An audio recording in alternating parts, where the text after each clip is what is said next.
Qu'est-ce qu'un créateur de contenu? C'est ce qu'on va voir dans cette vidéo. Je vais répondre précisément à cette question. Qu'est-ce qu'on fait concrètement en tant que créateur de contenu? Comment ça se manifeste? Comment on gagne notre vie en tant que créateur de contenu? On va parler de tout ça.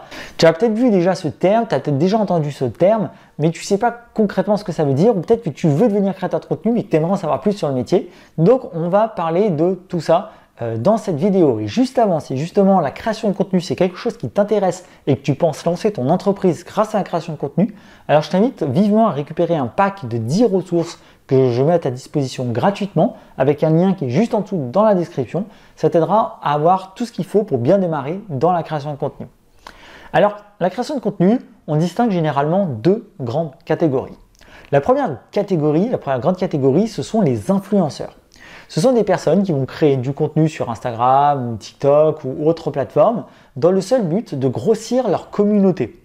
Et ensuite, grâce à cette communauté, une fois que ces influenceurs ont beaucoup d'abonnés, leur objectif c'est de vendre cette communauté en quelque sorte, monétiser leur compte grâce à des campagnes de sponsoring, de partenariat avec des marques de e-commerce ou de parfums ou de montres ou de ce que tu veux, d'accord, en fonction de la thématique de l'influenceur.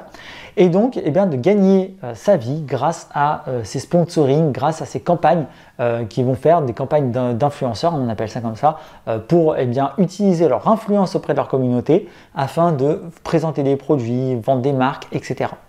Donc, l'objectif de ces créateurs de contenu, ça va être de créer du contenu qui plaît à leur communauté. Ça peut être des contenus perso, ça peut être des contenus sur une thématique précise, par exemple comment ces influenceurs font des régimes ou font du sport, ou alors que leur vie au quotidien, etc. D'accord? N'est pas dans l'optique de vendre un produit spécifique ou un service spécifique. On est surtout dans une optique de divertir ou de montrer un style de vie, ou alors de montrer une façon de faire certaines choses, mais dont le but final c'est de grossir sa communauté pour ensuite faire des campagnes, d'accord, de sponsoring et utiliser son influence auprès de sa communauté pour gagner de l'argent. Et tu as un deuxième type de créateur de contenu, et ça c'est ce que sont les entrepreneurs comme moi, c'est-à-dire qui ont des produits derrière à vendre ou des services ou des prestations. Donc ce sont en fait des entrepreneurs, comme je viens de le dire, qui ont un service, qui ont un produit, qui ont quelque chose à vendre derrière, comme moi avec mes formations en ligne par exemple. Et en fait, cette deuxième catégorie de créateurs de contenu, ce qu'on fait c'est qu'on crée du contenu pour attirer l'attention de clients potentiels, en créant des contenus qui sont différents, plus des contenus parfois informatifs, c'est-à-dire qui vont donner des conseils sur un sujet donné, apprendre des choses sur un sujet donné, pour montrer notre expertise, pour attirer l'attention de nos clients potentiels. Et ensuite, notre objectif, c'est pas d'avoir un max d'abonnés sur YouTube, sur Instagram ou sur TikTok, non.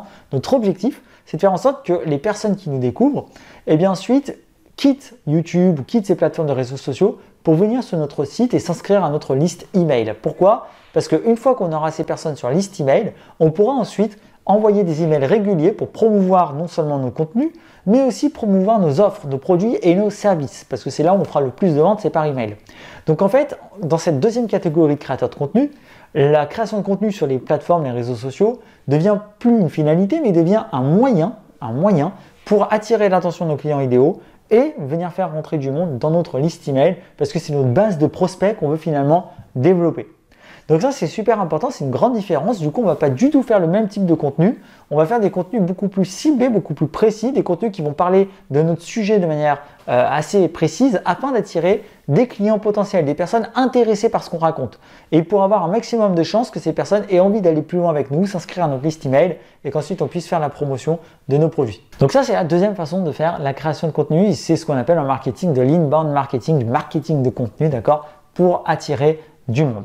Donc le quotidien d'un créateur de contenu finalement, dans ce cadre-là, c'est tout simplement de trouver des idées de contenu qui vont intéresser nos clients potentiels, de trouver les plateformes sur lesquelles on va les publier, Instagram, Facebook, YouTube, TikTok, et de réussir justement à en faire de manière régulière, parce que on va pas toucher autant de monde que du contenu de divertissement, d'accord? On n'aura jamais autant d'abonnés en tant que créateur de contenu pour une entreprise que Norman, que Cyprien ou que je ne sais quel autre youtubeur, et c'est normal, c'est pas ce qu'on cherche à avoir, d'accord? C'est pas ce qu'on cherche à avoir. Nous, on cherche pas le nombre, on cherche la qualité, et ça fait toute la différence. On préfère avoir beaucoup moins de monde qui nous suivent, mais avoir des personnes intéressées par ce qu'on raconte. Et ça doit être ton objectif si toi aussi tu veux lancer ton entreprise par le biais de la création de contenu. Donc en créant du contenu de manière régulière sur les plateformes, il faut que tu aies créé du contenu pertinent par rapport à ton client cible. Donc tu dois connaître qui c'est que tu veux viser et qu'est-ce qui pourrait l'intéresser comme contenu faut que tu montes ton expertise et ensuite il faut que tu crées un système derrière par le biais d'une page de capture pour venir récupérer les emails des personnes intéressées. C'est-à-dire que tu l'as vu au début de ma vidéo, j'ai fait la promotion d'un pack de 10 ressources gratuits pour justement t'aider dans la création de contenu. Et bien cette promotion que je fais, c'est justement pour inciter un maximum de personnes à venir s'inscrire à la liste email, récupérer leurs ressources gratuites et ensuite pouvoir être abonné à ma newsletter où j'enverrai des emails de valeur, des emails pour donner des conseils et de temps en temps des emails promotionnels pour vendre mes offres. Et c'est comme ça qu'on va gagner notre vie, c'est en vendant essentiellement nos offres par email. D'où l'importance de se construire une base de prospects via les emails. Voilà, c'est les deux grandes façons de faire qu'il existe entre influenceur où tu vas simplement vendre ton image et ton influence auprès de la communauté et créateur de contenu pour ton entreprise où le but c'est de vendre tes services où les réseaux sociaux ne sont plus qu'un moyen d'acquisition comme un autre pour grossir notre base de prospects. Donc j'espère que ça t'aide à voir plus clair sur le fonctionnement de la création de contenu, à mieux comprendre les objectifs derrière. Si cette vidéo t'a aidé, n'hésite pas à mettre un pouce bleu, à t'abonner à la chaîne. Et si tu veux te lancer en tant qu'entrepreneur dans la création de contenu, à récupérer ton pack de 10 ressources gratuites, ça t'aidera à voir les points importants, notamment trouver des idées de contenu, apprendre à vendre ensuite tes produits, apprendre à envoyer des bons emails quand tu auras des inscrits, apprendre à te démarquer dans ton contenu aussi, créer du contenu qui soit à la fois utile et humain. Bref, il y a plein de ressources intéressantes pour bien démarrer. C'est gratuit, c'est juste en dessous dans la description. Moi, je te dis à très vite, on se retrouve dans les prochaines vidéos. Ciao!